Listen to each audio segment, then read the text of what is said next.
Good morning. I was reflecting on something this morning that reminded me of a book I read years ago called Raising Lazarus.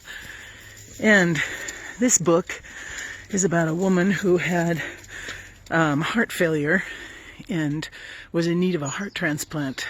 And you know how easy those are to get. She was on the list for a long time and put her in a kind of limbo position where she had no control over anything.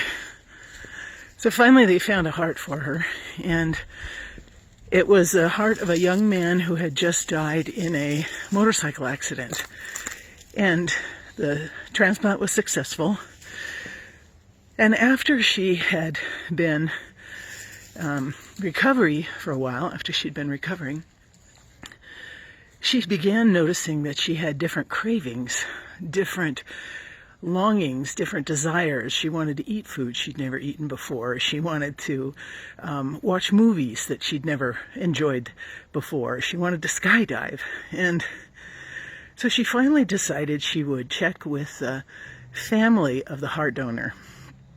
And when she did so, it was quite moving, obviously, for everybody. And she found out that, yes, he liked chocolate ice cream. Yes, he was a daredevil and had no fear. Yes, he liked science fiction movies. And it was such an eye-opening experience for her. It helped her to see herself in a new way. You see, the heart is the carrier of DNA.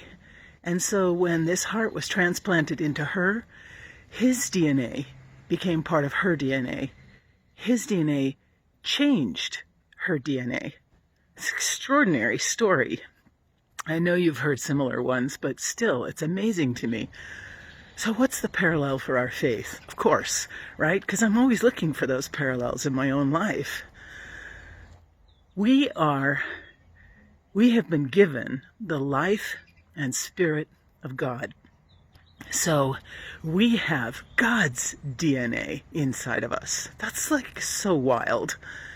God's DNA lives inside of us, and therefore we are not just ourselves in the world, but we're also extensions of what God wants to provide for God's people. We become that ambassador, that emissary. And so when I act in my life among the people I normally rub shoulders with, I consider myself, and I think we need to, know that we are bringing the light and life of God into situations that might not exist there otherwise. We become an opportunity for God to love humanity in new ways. So when you feel that nudge to do something that's completely out of character, or you feel that call to respond to a human situation where you would never have responded before, trust the DNA. Trust God's DNA within you. And know that every time you reach out and you act in that way, the love of God draws you nearer to the divine sacred heart. Have a great day.